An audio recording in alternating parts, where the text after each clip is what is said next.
সত্যিই কি এখানে মসজিদের জায়গার প্রয়োজন ছিল, নাকি ধর্মীয় আবেগকে সামনে রেখে সরকারি জমিতে স্থাপনা নির্মাণের চেষ্টা চলছে? এর পেছনে কি কোনো রাজনৈতিক সমর্থন রয়েছে? সোহরাওয়ার্দী উদ্যান বাংলাদেশের মুক্তিযুদ্ধের ইতিহাসের সঙ্গে গভীরভাবে জড়িয়ে থাকা একটি ঐতিহাসিক স্থান। এই উদ্যানেই 1971 সালের 16 ডিসেম্বর পাকিস্তানি বাহিনী আত্মসমর্পণ করেছিল। কিন্তু সেই ঐতিহাসিক উদ্যানে হঠাৎ করে একটি মসজিদ নির্মাণের চেষ্টা ঘিরে তৈরি হয়েছে নতুন বিতর্ক। প্রশ্ন উঠছে, সত্যিই কি এখানে মসজিদের জায়গার প্রয়োজন ছিল, নাকি ধর্মীয় আবেগকে সামনে রেখে সরকারি জমিতে স্থাপনা নির্মাণের চেষ্টা চলছে? আর এর পেছনে কি রয়েছে কোনো স্বার্থবাদী গোষ্ঠীর পরিকল্পনা? টাইমস অফ বাংলাদেশ এক্সপ্লেনারে আজ সেসব প্রশ্নের উত্তর খুঁজতে চেষ্টা করব। প্রথমে জানা যাক ঘটনাটি কিভাবে শুরু হলো। সোহরাওয়ার্দী উদ্যানের একটি অংশে রাজীব সাহা নামে এক ব্যক্তি প্রথমে চাষাবাদ শুরু করেন। পরে সেখানে তৈরি করেন একটি ছোট ঘর বা খুপড়ি ধরনের স্থাপনা। এরপর ধীরে ধীরে ওই জায়গাটিকে নামাজি স্থান হিসেবে ব্যবহার শুরু করেন তিনি। সম্প্রতি সেই স্থানের চারপাশে ইট দিয়ে স্থাপনা তৈরির চেষ্টা করা হয়। এরপরই ঘোষণা আসে এখানে মসজিদ নির্মাণ করা হবে। কিন্তু এখানেই তৈরি হয় বড় প্রশ্ন। সোহরাওয়ার্দী উদ্যানের আশেপাশে ইতিমধ্যে একাধিক বড় মসজিদ রয়েছে। ঢাকা বিশ্ববিদ্যালয়, শাহবাগ এবং ইঞ্জিনিয়ারিং ইনস্টিটিউট এলাকার কয়েক মিনিটের হাঁটা দূরত্বের মধ্যে রয়েছে বেশ কয়েকটি মসজিদ।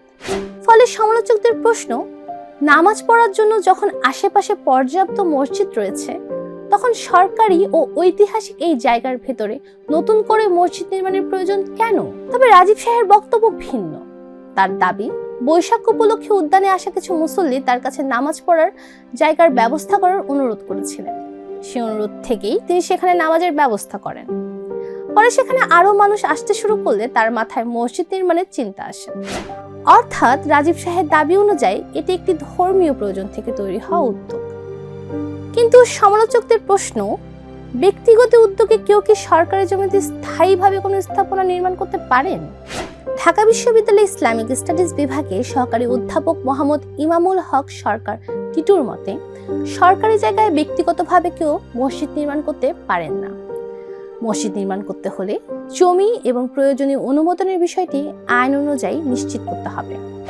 এখানে গুরুত্বপূর্ণ হয়ে ওঠে নামাজ পড়া এবং মসজিদ নির্মাণের পার্থক্য। কোনো খোলা জায়গায় সাময়িকভাবে নামাজ পড়া এক বিষয়, কিন্তু ইট নির্মাণ সামগ্রী ব্যবহার করে সেখানে স্থায়ী স্থাপনা তৈরি করা সম্পূর্ণ ভিন্ন বিষয়। অভিযোগ রয়েছে, সোহরাওয়ার্দী উদ্যানে বর্তমানে গণপূর্ত অধিদপ্তরের তত্ত্বাবধানে একটি নাট্যমঞ্চ নির্মাণের কাজ চলছে। সেই প্রকল্পের নির্মাণ সামগ্রী থেকে ইট নিয়ে নামাজের জায়গার চারপাশে স্থাপনা তৈরির চেষ্টা করা হয়েছে। গণপূর্ত কর্মকর্তারা এসব স্থাপনা সরিয়ে দেওয়ার নির্দেশ দেওয়ার পরই সেখানে তৎপরতা আরো বেড়ে যায়। এরপর সামাজিক যোগাযোগ মাধ্যমের কিছু কন্টেন্ট ক্রিয়েটরকে নিয়ে এসে সেখানে নামাজ পড়ার আয়োজন করা হয়। ভিডিও তৈরি করে বিষয়টি আরো বেশি মানুষের কাছে পৌঁছে দেওয়া হয়। ফলে একটি স্থানীয় উদ্যোগ ধীরে ধীরে বড় ধরনের সামাজিক ও রাজনৈতিক বিতর্কে পরিণত হয়। তবে এই ঘটনাকে ঘিরে আরো একটি প্রশ্ন সামনে এসেছে, এর পেছনে কি কোনো রাজনৈতিক সমর্থন রয়েছে? কারণ রাজীব শাহের বিভিন্ন বক্তব্যে রাজনৈতিক ব্যক্তিত্বদের নাম উঠে এসেছে। এমনকি তার বক্তব্যে রাজনৈতিক স্লোগানও শোনা গেছে। এ কারণে কেউ কেউ মনে করছেন বিষয়টি শুধুমাত্র ধর্মীয় উদ্যোগ হিসেবে দেখার সুযোগ নেই।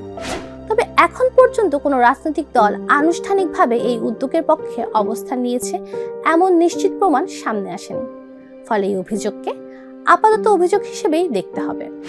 সমালোচকদের সবচেয়ে বড় আশঙ্কা হলো, সোহরাওয়ার্দী উদ্যানের মতে একটি ঐতিহাসিক স্থানকে ধীরে ধীরে ভিন্ন চরিত্র দেওয়ার চেষ্টা হতে পারে। কারণ এই উদ্যানের সঙ্গে মুক্তিযুদ্ধের ইতিহাস জড়িয়ে আছে।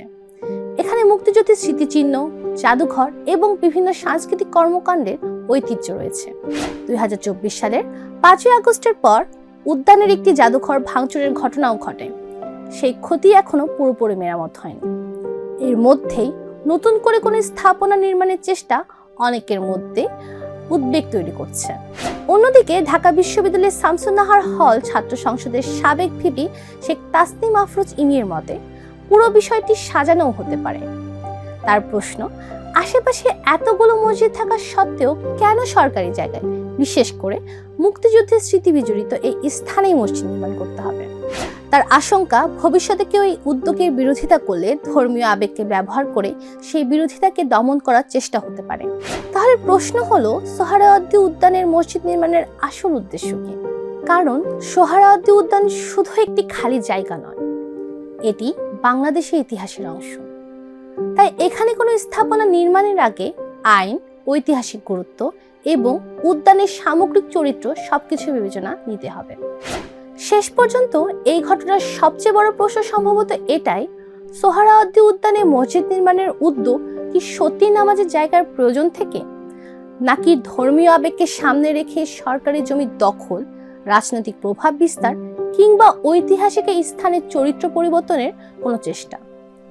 এই প্রশ্নের উত্তর আবেগ দিয়ে নয়, প্রয়োজন নিরপেক্ষ তদন্ত, তথ্য প্রমাণ এবং আইনের ভিত্তিতে নিতে হবে।